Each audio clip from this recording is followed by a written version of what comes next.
Daily. Taste the Daily.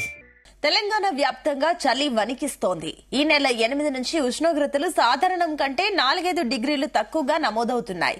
దీనికి తోడు ఈశాన్య దిశ నుంచి తక్కువ ఎత్తులో వీస్తున్న గాలుల ప్రభావంతో చలి తీవ్రంగా ఉంది. నైరుతి సీజన్ చివరిలో భారీ వర్షాలు నమోదు కావడం, వాతావరణంలో నెలకొన్న మార్పుల వల్ల చలి తీవ్రత అధికంగా ఉంటుందని వాతావరణ శాఖ ముందస్తుగా అంచనా వేసింది. ఇక నెలాఖరు నాటికి మరింత తీవ్రమవుతుందని హెచ్చరించింది.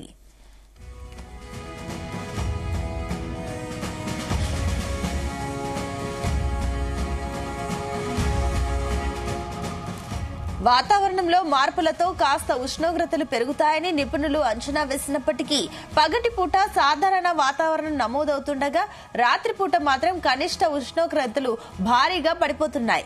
గురువారం గరిష్ట ఉష్ణోగ్రత మహబూబ్ నగర్ లో 33.1 డిగ్రీల సెల్సియస్ నమోదు కాగా కనిష్ట ఉష్ణోగ్రత మెదక్లో 9.2 డిగ్రీలుగా నమోదైంది.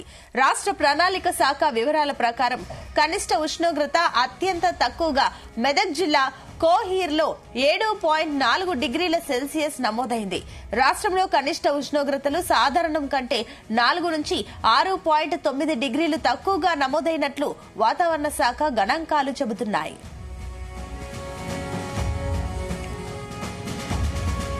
ఇదే అంశానికి సంబంధించి మరిన్ని డీటెయిల్స్ మా కరెస్పాండెంట్ రాజు పటేల్ అందిస్తారు. రాజు పటేల్, గుడ్ మార్నింగ్ సునీత.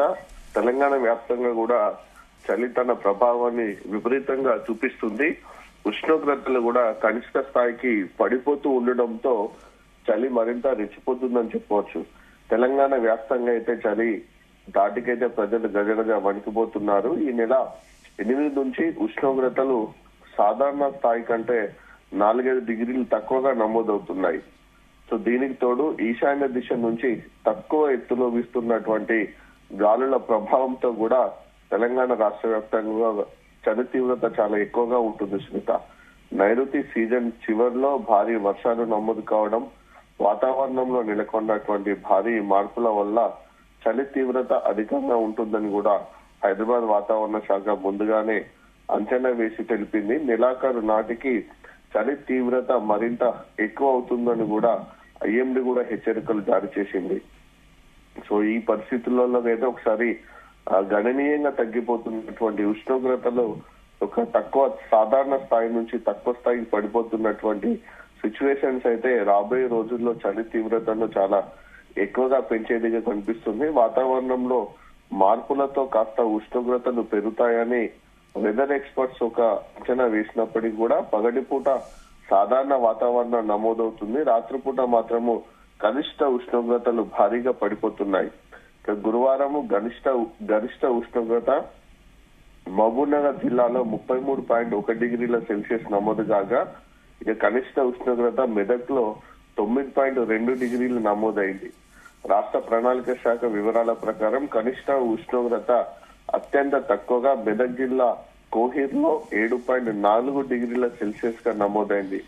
రాష్ట్రంలో కనిష్ట ఉష్ణోగ్రతలు సాధారణం కంటే 4 నుంచి 6.9 డిగ్రీలు తక్కువగా నమోదవుతున్నట్టు కూడా వాతావరణ శాఖ అయితే లెక్కలు చెప్తున్నాయి. సో దీంతో చలి విపరీతంగా పెరుగుతుందని దానికి కూడా తగ్గిపోతున్నటువంటి ఉష్ణోగ్రతలే మనకు ఉదాహరణగా చెప్పవచ్చు. సో ఇలాంటి పరిస్థితులలో చలి తీవ్రత అయితే చాలా ఎక్కువగానే ఉంటుంది. ఎక్కడ చూసినా సరే తెలంగాణ వ్యాప్తంగా పల్లె పట్టణం అన్న తేడా లేకుండా కూడా తన ప్రభావాన్ని చూపిస్తుంది సునీత.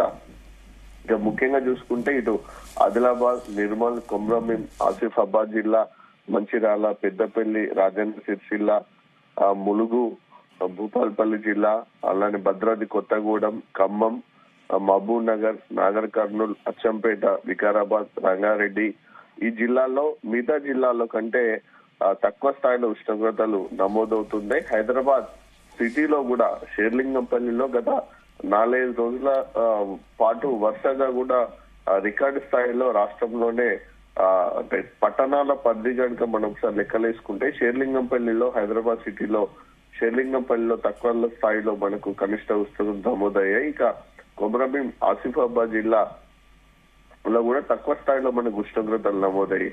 హైదరాబాద్ చుట్టుపక్కల ప్రాంతాల్లో కూడా చలిగాళ్లు వీస్తున్నాయి. పొగ మంచు ప్రభావం కూడా చాలా ఎక్కువగా ఉంటుంది. సో సేమ్ సిచ్యువేషన్ కూడా తెలంగాణలోని అన్ని జిల్లాల్లో కూడా ఉంటుందని చెప్పవచ్చు. ఏదైతే మనకు అటవీ ప్రాంత ఏరియాలు ఎక్కువ ఉన్న ఏజెన్సీ ఏరియాలలో అయితే మిగతా దానికంటే కూడా ఒక 2 నుంచి 3 డిగ్రీల ఉష్ణోగ్రతలు ఏజెన్సీ ఏరియాలో చాలా తక్కువగా నమోదవుతున్నాయి.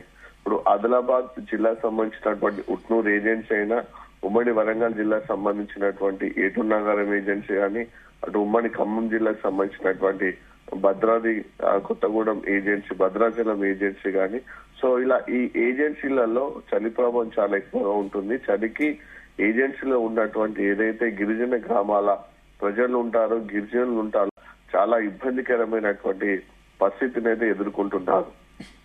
చలి ప్రభావంతో ఉదయం పూట చేయాల్సినటువంటి పనులు గాని, కార్యక్రమాలు గాని చాలా ఆలస్యంగానే అవుతున్నాయి. ముఖ్యంగా హైవేల పైన జరగాల్సినటువంటి ట్రాన్స్పోర్ట్ కూడా చాలా అంతరాయం ఏర్పడుతుంది. ఎందుకంటే మార్నింగ్ దాదాపు మనకు 8:30 నుంచి 9 వరకు కూడా అరౌండ్ 9 o'clock వరకు కూడా పొగ మంచు ఇంకా కప్పుకొని ఉండడం వల్ల హెవీ వెహికల్స్ హైవేల పైన కానీ, మెయిన్ రోడ్ల పైన కానీ వెళ్ళడానికి చాలా ఇబ్బందిగా ఉంటుంది. కాబట్టి బాగా పొగ మంచు ఉన్న కాడ వెహికల్స్ పక్కన పెట్టుకుంటున్నారు. సో కొంచెం క్లియర్ గా కనిపిస్తే మాత్రం హెడ్ లైట్స్ కానీ, పార్కింగ్ లైట్స్ కానీ వేసుకొని వెళ్తున్నారు. సో దీంతో ఆ ట్రాన్స్పోర్ట్ సంబంధించి కూడా చాలా ఆలస్యం అవుతుంది. ఇక మిగతా ఏరియాలో కనుక చూసుకుంటే కూడా ఇదే సిచ్యువేషన్ ఉంటుంది. రైళ్ల రాకపోకల్లో ట్రాన్స్పోర్ట్ సంబంధించిన ట్రైన్స్ కూడా మంచు ప్రభావం కారణంగా సిగ్నల్స్ ఎక్కువగా కనిపించకపోవడంతో ట్రైన్స్ కూడా కాస్త ఆలస్యంగానే నడుస్తున్నటువంటి సిచ్యువేషన్ ప్రస్తుతం తెలంగాణలో ఉందని చెప్పొచ్చు సునీత. ఇక రాబోయే రోజులలో కూడా చలి తీవ్రత అయితే చాలా పెరిగే అవకాశం ఉంది. ఎందుకంటే ఇప్పుడు మనకు వింటర్ సీజన్ ప్రారంభమై మొదటి దశలోనే ఇప్పుడు కొనసాగుతుంది. ఇంకా డిసెంబర్ కంప్లీట్ కావాల్సి ఉంటుంది. జనవరి కూడా పూర్తి స్థాయిలో చలి ప్రభావం ఉంటుంది. సో ఇలాంటి పరిస్థితులలో రాబోయే రోజుల్లో ఇప్పుడే ఇంతలా చలి ఉంటే రాబోయే రోజులలో ఈ చలి తీవ్రత మరింత పెరుగుతుందో, మరింతలా ఉంటుందో, అప్పుడు చలిని ఏ విధంగా తట్టుకోవాలనేటువంటి భయాందోళన అయితే ఆ ప్రజల్లో కనిపిస్తుంది సునీత. ఇంకా చలి ప్రభావంతో అయితే అనారోగ్య బారిన పడుతున్నటువంటి కూడా వాళ్ళు కూడా ఎక్కువ సంఖ్యలో ఉంటున్నారని చెప్పవచ్చు. ఎందుకంటే చలికి తోడు ఉదయం పూట వచ్చేటువంటి చల్లటి ఏదైతే ఈదురు గాలులు ఉంటాయో ఆ చల్లటి గాలుల యొక్క ప్రభావము, ఈ తేమ ప్రభావం తోటి ఎవరైతే లంగ్స్ ఇన్ఫెక్షన్ ఉన్న వాళ్ళు కానీ, శ్వాసకోశ సంబంధిత వ్యాధుల వారు, స్కిన్ డిసీజెస్ ఉన్నవారు, న్యూమోనియా ప్రాబ్లం ఉన్న వాళ్ళు, ఈ హార్ట్ ప్రాబ్లం ఉన్న వాళ్ళు కూడా చాలా ఇబ్బందికరంగా ఉంటుంది. కాబట్టి మాక్సిమం వాళ్ళు సూర్యుడు ఉదయిస్తేనే ఈ వేడి మెల్లమెల్లగా ప్రారంభం అవుతూనే, ఎండ ప్రారంభం అవుతూనే బయటకు వచ్చే ప్రయత్నం చేస్తున్నారు. ఇంట్లో ఉన్నప్పుడు కూడా హీట్ గా ఉండడానికి రకరకాల ప్రత్యామ్నాయాల చర్యలు తీసుకుంటున్నటువంటి పరిస్థితి అయితే మన తెలంగాణలో కనిపిస్తుంది. ఇంకా కొద్ది రోజులుగా రికార్డ్ అయినటువంటి కనిష్ట ఉష్ణోగ్రతల నుంచి మనం యావరేజ్ గా కనుక తీసుకుంటే దాదాపు సింగిల్ డిజిట్ ఉష్ణోగ్రతలు కూడా చాలా చోట్ల నమోదు అవుతున్నాయి. మనకు 7 డిగ్రీల నుంచి 10 డిగ్రీల వరకు అత్యల్ప ఉష్ణోగ్రతలు నమోదవుతున్నాయి. సో ఇప్పుడు కానీ ఆదిలాబాద్ జిల్లాలో అయితే మిగతా ప్రాంతాల్లో అన్నిటికంటే కూడా ఆదిలాబాద్ జిల్లాలో చాలా తక్కువ స్థాయిలో ఉష్ణోగ్రతలు నమోదవుతున్నాయి. అదే రికార్డ్ ను కంటిన్యూ చేస్తూ ఈసారి కూడా ఆదిలాబాద్ జిల్లా అంటే ఉమ్మడి ఆదిలాబాద్ జిల్లాకు సంబంధించినటువంటి చాలా ప్రాంతాల్లో కూడా తక్కువ స్థాయిలోనే మనకు ఉష్ణోగ్రతలు రాత్రిపూట నమోదవుతున్నాయి. చలి ప్రభావం కూడా చాలా ఎక్కువగా ఉంటుంది.